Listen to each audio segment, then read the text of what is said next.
আওয়ামী লীগের সময় তাদের ছাত্র সংগঠনের মাঝে আপনাদের অনেককে পরিচয় গোপন করেছিল, যে অভিযোগটার কথা বলা হয়েছে। অবশ্যই এটা অস্বীকার করার সুযোগও নেই, দু একটি এক্সাম্পল আছে আমাদের কাছে। এখন তো সেই সময় আর নেই, তাহলে প্রকাশ্যে আসতে সমস্যা কোথায়, অথবা পুরোপুরি প্রকাশ্যে আসছে না কেন ছাত্র শিবিরের নেতাকর্মীরা?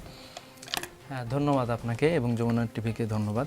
আসলে দেখেন যে আমাদের নাসির ভাই অনেকগুলো কথা বলে গেলেন। মূলত আসলে দেশের অবস্থা তো খুবই সুন্দর ছিল। স্পেশালি আমরা যদি বলি, বর্তমান সরকার এবং বিরোধী দল সবাই মিলে দেশের যার যে রোল ছিল, সরকার তার কাজ করতেছিল আর বিরোধী দল তার যে যে জায়গায় সমালোচনা আছে সেই সমালোচনাগুলো করতেছিল। তো একটা গণতান্ত্রিক ধারায় এটাই তো একটা সুন্দর চর্চা, যে সরকার কাজ করবে, বিরোধী দল তার বিরোধিতা করবে, এটাই তো হওয়ার কথা ছিল। তো এর মাঝে আমরা যেটা দেখলাম সেটা হচ্ছে চট্টগ্রামে একটা দুর্ঘটনা ঘটলো, যে ঘটনাকে কেন্দ্র করেই মূলত সারা দেশের শিক্ষা প্রতিষ্ঠানগুলো কয়েকটি জায়গায় আমরা একটু অস্থিরতা দেখতে পেলাম। তার মধ্যে একটা হচ্ছে চট্টগ্রামের ঘটনা। চট্টগ্রামের ঘটনাটা কী ঘটছিল, তাহলে আমাদেরকে ওই ঘটনায় একটু যাইতে হবে। চট্টগ্রামে যদি আমরা যাই তাহলে চট্টগ্রামে দেখব যে চট্টগ্রামের ছাত্র শিবির যে কলেজে ছিল, যে কলেজের ঘটনা, সেই কলেজের ছাত্র শিবির বেশ অনেকগুলো চমৎকার প্রোগ্রাম করেছিল, যে প্রোগ্রামগুলো সাধারণ শিক্ষার্থীদেরকে সম্পৃক্ত করে মূলত প্রোগ্রামগুলো ছিল।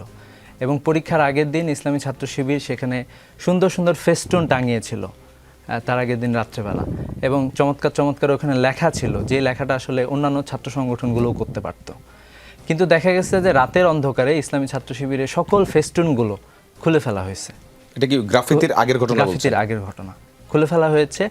তো এরই ধারাবাহিকতায় ইসলামী ছাত্র শিবিরের কলেজ শাখার যে দায়িত্বশীলরা ছিল, তারা হচ্ছে প্রিন্সিপালের কাছে গিয়ে এটার অভিযোগ দিয়েছে যে এই যে আমাদের এই কাজ করা হয়েছে। এবং পরক্ষণে আমরা দেখতে পারি যে ওইখানেই ছাত্র দলের একটি অংশ আমাদের ইসলামী ছাত্র শিবিরের কর্মীদের উপরে সেখানে হামলা করেছে।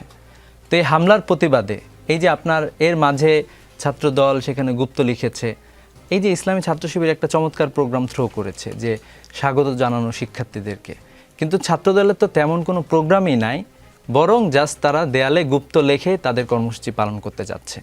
তা আমি এখন যেটা ঘটছে এখানে, ছাত্র শিবির আসলে এটাকে খুব সিরিয়াসলি কোনো কিছু নেয় না। ইভেন আপনি এটাও দেখবেন যে ওই কলেজের সভাপতি উনিও গিয়ে ওখানে ছবি তুলছেন, ছবি তুলে পোস্ট করেছেন এই গুপ্ত লেখার সাথেই। তার মানে ইসলামী ছাত্র শিবির এটাকে কোনোভাবে সিরিয়াসলি নেয় নাই। একটা রাজনৈতিক চর্চা, একটা দল তার আদর্শ প্রচার করতে যাবে, অন্যের উপর সমালোচনা করবে, এটা হতেই পারে। কিন্তু ছাত্রদলের বরং উচিত ছিল যে অন্য আরও কিছু লেখা। এখানে খালেদা জিয়ার অনেকগুলো উক্তি তারা লিখতে পারত, যে খালেদা জিয়া ছাত্রদলকে বলেছিলেন যে তোমরা টোকাইদেরকে আমাদের দলে নিয়ে আসবে না, পিওর ছাত্রদেরকে আমাদের দলে নিয়ে আসো। যে বই খাতা কলম নিয়ে খালেদা জিয়া, তারেক জিয়া অথবা জিয়াউর রহমানের যে উক্তিগুলো সেগুলো লিখতে পারতো, তা এরপরও আমাদের কোনো সমস্যা নেই, আপনি লিখতেই পারেন। কিন্তু পরবর্তীতে এই যে কলেজের সামনে একটি হামলা হলো, এর প্রতিবাদে ইসলামী ছাত্র শিবির চট্টগ্রাম মহানগর দক্ষিণ প্রোগ্রাম দিয়েছে। তাদের একটি বড় মিছিল ছিল, সেখানে অসংখ্য মানুষ ছিল, এবং মিছিলের লাইভ ফুটেজ এখনও আছে, আপনারা চেক করতে পারেন। সেখানে দেখবেন যে ছাত্র দলের একদল নেতৃবৃন্দ, সেখানে মির্জা আজম এমইএস কলেজের যিনি সদস্য সচিব, তিনি সহ কিরিচ, চাপাতি, রামদা সহ তারা এসে আমাদের জনশক্তিদের উপর আক্রমণ করেছে, আমাদের জনশক্তিরা প্রতিরোধ করার চেষ্টা করেছে। এখনো ইসলামী ছাত্র শিবিরের সেটা শিবিরের না, ওইটা ছাত্র দলের আশরাফুল নামের একজন শিক্ষার্থী এখনো আসলে হাসপাতালে বেডে কাতরাচ্ছে।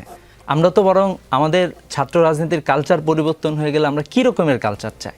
এই যে একজন শিক্ষার্থী আহত হলো, তাকে তো অন্যান্য দলের নেতৃবৃন্দেরও দেখতে যাওয়া দরকার ছিল। একজন শিক্ষার্থী আহত হয়েছে, সে যে দলেরই হোক না কেন।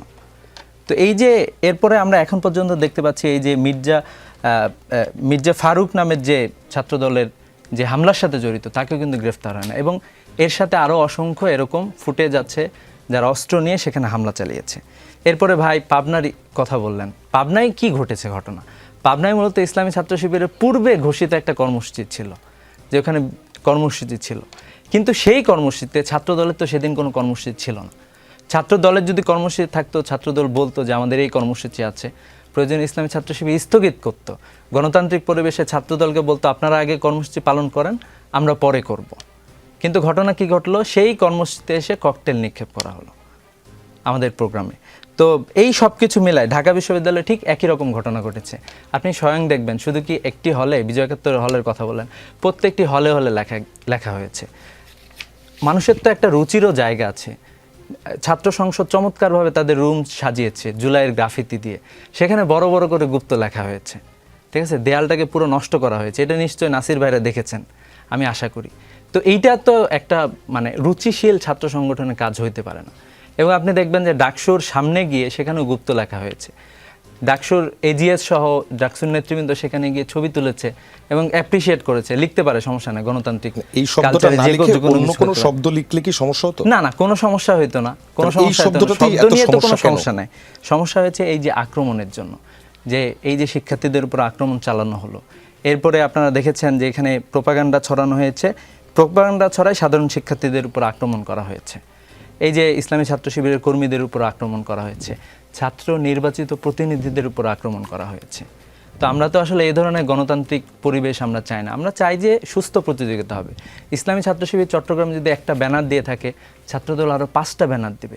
ইসলামী ছাত্র শিবির যদি ওখানে একটি সুন্দর উক্তি লিখে থাকে, ছাত্রদল আরও 5টি সুন্দর উক্তি দিয়ে থাকবে। আমরা কিন্তু জুলাইয়ের পরবর্তীতে এই রাজনীতিটাই শুরু করেছিলাম, আমরা একসাথেও বসেছিলাম এবং আমরা দেখতে পেয়েছি যে রাজনীতির একটা সুন্দর ধারা তৈরি হয়েছিল। ইসলামী ছাত্র শিবির একটা সুন্দর কর্মসূচি পালন করলে আমরা দেখছি যে ছাত্রদলও আসলে করছে, ইসলামী ছাত্র শিবির হয়তো একটু বেশি করছে, কিন্তু ছাত্রদলও এখানে চেষ্টা করেছে।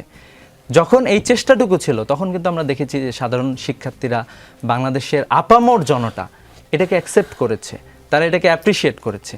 কিন্তু এই যে রাজনীতি মির্জা ফারুক সহ এ ধরনের সন্ত্রাসীদের হাতে যখন চলে যাচ্ছে, গতকালকে আপনারা গত পরশুদিন যে ঘটনা ঘটেছে ঢাকা বিশ্ববিদ্যালয়ে, সেখানে দেখবেন যে প্রথম বর্ষের শিক্ষার্থী আশামস, সে তার সিনিয়র নেতৃবৃন্দের উপরে সে মব করেছে, তাদের উপরে সে হামলা চালিয়েছে। তো এই ফার্স্ট ইয়ারের শিক্ষার্থীদেরকে এই যে এই চর্চা শেখানো হচ্ছে, এই চর্চা আমাদেরকে কোথায় নিয়ে যাবে? এই চর্চা আমাদেরকে সেখানে নিয়ে যাবে আবরার ফাহাদকে যেভাবে খুন করা হয়েছিল। দেখেন, একজন ফার্স্ট ইয়ারের শিক্ষার্থী যখন বিশ্ববিদ্যালয়ে তার সিনিয়র ভাইয়ের উপরে সে হাত তুলতে যায়, তার মানে সে কত বড় উদ্ধত দেখায়। কিন্তু এই যে মানুষগুলোকে যদি ছাত্র দলের নেতৃবৃন্দ তাদেরকে না থামায়, তাহলে তারা কিন্তু আরেকটা প্রজন্ম তৈরি হবে যারা আবরার ফাহাদের খুনের সাথে জড়িত, এরকম একটা প্রজন্ম তৈরি করতে যাচ্ছে। তো এই জন্য আমরা মনে করি যে এই জায়গা থেকে আমাদেরকে বিরত হইতে হবে। এই যে যারা হামলার সাথে জড়িত তাদেরকে আইডেন্টিফাই করতে হবে। ছাত্র দলের তো কর্মীর অভাব নেই, ইসলামী ছাত্র শিবিরেরও তো কর্মীর অভাব নাই, আমাদের কি লোকের এত অভাব? কেন আমরা সন্ত্রাসীদেরকে আমাদের ছাত্র সংগঠনে আমরা রাখতে যাচ্ছি? এটা হলো আমাদের প্রশ্ন। আচ্ছা, এটা তো আপনি অ্যাকচুয়ালি নাসিরউদ্দিন নাসিরের প্রশ্নের মানে তার বক্তব্যের কাউন্টারটা দিলেন, আমার প্রশ্নের উত্তরটা আসে নাই। আমি যদি আপনাকে এবার বলি, আমার মতো করে যদি প্রশ্নটা করি, আপনি তো ছাত্র শিবিরের সেক্রেটারি জেনারেল, সো আপনাদের এখন পর্যন্ত কি পরিমাণ নেতাকর্মী প্রকাশ্যে জানা গেছে এবং কি পরিমাণ নেতাকর্মী আন্ডার কাভারে আছে? আমাদের অলরেডি তো এই যে ঢাকা বিশ্ববিদ্যালয়ে গতকালকে রাতেও আমরা মিছিল করেছি, নিশ্চয়ই আপনারা দেখেছেন, গত পরশুদিনও অসংখ্য শিক্ষার্থী নিয়ে আমরা মিছিল করেছি। আপনারা দেখবেন যে ইসলামী ছাত্র শিবির ঢাকা বিশ্ববিদ্যালয় অন্তত শখানেক প্রোগ্রাম করেছে, বাংলাদেশের বিভিন্ন ক্যাম্পাসে প্রোগ্রাম করেছে। প্রোগ্রামগুলো কারা করেছে, কারা আয়োজন করেছে? আমাদের শিক্ষার্থীরা, আমাদের জনশক্তিরাই তো, আমাদের জনশক্তিরা তো অংশগ্রহণ করেছে। ডাকসু নির্বাচন হয়েছে, আমরাই তো ক্যাম্পেইন চালিয়েছি। এরপরে সারা দেশের ছাত্র সংসদ নির্বাচন আমরা ক্যাম্পেইন চালিয়েছি না? তো আমরা যেটা মনে করি এটা আসলে একটা রাষ্ট্রীয় প্রোপাগান্ডা, এবং আমরা এটা মনে করি যে এটা আরও বড় জায়গা থেকে আসতেছে এবং বাংলাদেশকে অস্থিতিশীল করে ফেলার জন্য এই চক্রান্তগুলো করা হচ্ছে। যেমন আপনি দেখে থাকবেন যে গুপ্ত বলতে পারেন, সমস্যা নেই, কিন্তু গুপ্ত বলে আপনি আরেকজনকে মারবেন কেন? এটা কি জাস্টিফাইড ক্যারেক্টার? এটা বরং এটা একটা ফৌজদারি অপরাধ। এই ফৌজদারি অপরাধের বিচার বাংলাদেশে হতেই হবে। তো গুপ্ত নিয়ে আমাদের কোনো সমস্যা না, অলরেডি আমাদের তো সারা দেশের কমিটি প্রকাশিত, সব জায়গায় সব শিক্ষার্থীরা আছেন, শিবিরের পক্ষে তারা কাজ করতেছে। আপনি যেই আগের সময় কথা বলছিলেন আওয়ামী লীগের সেই সময় তো ভাই নাই, অনেক দূর পার হয়ে গেছে, এবং আপনারা ফ্যাসিবাদ বিরোধী একটা ঐক্যের মধ্যেও আপনারা ছিলেন, যেটা আপনি আপনার নিজের বক্তব্যে বলছিলেন যে 5 আগস্টের পর সেই জায়গাটা তৈরি হয়েছিল। আমার প্রশ্নের জায়গাটা ছিল যে সবাই এখন সামনাসামনি আসছে কিনা, সবাইকে চেনা যাচ্ছে কিনা? হ্যাঁ, সবাই তো সামনে। আচ্ছা, আমি আপনাকে রাকসুর একটা এক্সাম্পল দিতে চাই। আমি নিজেও সেটা কভার করেছিলাম এবং সেখানে আমরা ডিবেটের প্রোগ্রামটাও করেছিলাম। রাকসু নির্বাচনের সময় ছাত্র শিবিরের প্যানেলের বিপরীতে বৈষম্য বিরোধী ছাত্র আন্দোলনের সাবেক 3 সমন্বয়কের নেতৃত্বে আধিপত্য বিরোধী ঐক্য প্যানেলের ভিপি প্রার্থী ছিলেন সাবেক সমন্বয়ক মেহেদী সজীব। তখন ছাত্র শিবিরের বিরুদ্ধে বেশ সোচ্চার বক্তব্য রেখেছেন তিনি। রাকসু নির্বাচনের পর চলতি বছরের মার্চে বিশ্ববিদ্যালয়ের শাখা শিবিরের প্যাডে প্রচার ও মিডিয়া সম্পাদক পদে তার স্বাক্ষরযুক্ত একটি বিজ্ঞপ্তি পোস্ট করা হয়, মানে তিনি রাবির শাখা ছাত্র শিবিরের প্রচার ও মিডিয়া সম্পাদক ছিলেন। দীর্ঘ সময় তার পরিচয় গোপন রেখেছেন। রাকসু নির্বাচনে ছাত্র শিবিরের বিরোধী প্যানেলের ভিপি প্রার্থীও ছিলেন। এটা কি গুপ্ত থাকা নয়? 5 আগস্টের পরও তো এটা হচ্ছে, এই জায়গাগুলো কি সেটেল হয়েছে? আপনার তথ্যের অসঙ্গতি আছে। আপনি একটু সে কারেকশন আসলে দিবেন ছাত্র প্লিজ। সংসদ নির্বাচনে দাঁড়ায় নাই। আপনার তথ্যের অসঙ্গতি সে আছে। ভিপি প্রার্থী মেহেদী ছিল। ছাত্র সংসদ নির্বাচনে দাঁড়ায় নাই। আপনি দেখবেন, ভিপি প্রার্থী একটু ছিল। ভালোভাবে দেখবেন, আপনার ইনফরমেশনে ভিপি প্রার্থী ঘাটতি ছিল। আছে, আপনি ভুল ইনফরমেশন আধিপত্য দিয়েছেন। বিরোধী ঐক্যের ভিপি প্রার্থী ছিল। না, ভিপি প্রার্থী সে দাঁড়ায় নাই। ভিপি নির্বাচন সে করে নাই। সে ভিপি নির্বাচন করে না, আপনি একটু দেখবেন। আর হচ্ছে যে ইসলামী মেহেদী ছাত্র সজীব শিবির ভিপি নির্বাচন করেছে? যে কেউ সে নির্বাচন করে নাই। যে কেউ যে কোনো জায়গা থেকে নির্বাচন ইসলামী ছাত্র শিবিরে আসতে পারে। ইসলামী ছাত্র শিবির তো ওপেন। আপনি দেখবেন যে আমাদের ঢাকা বিশ্ববিদ্যালয়তে ওপেন প্রোগ্রাম হয়েছে, যে জায়গায় নতুন শিক্ষার্থীদেরকে আমরা আহ্বান জানিয়েছি যে আপনারা সংগঠনে আসেন, আমাদের সংগঠনে যুক্ত হন। সে জায়গা থেকে অসংখ্য শিক্ষার্থী বাংলাদেশে তো আসতেছে বিভিন্ন সংগঠনে। আমরাও দেখতে পাচ্ছি ছাত্রদলের মিছিলে জনশক্তি বাড়তিছে। পরিসংখ্যান আগে যেরকম ছিল ফ্যাসিবাদী আমলে সংখ্যাটা খুবই কম ছিল, সেই সংখ্যাটা বাড়তিছে। একইভাবে সকল ছাত্র সংগঠন যারা ফ্যাসিবাদী বিরোধী লড়াইয়ে ছিল তাদের তো সংখ্যাটা বেড়েছে।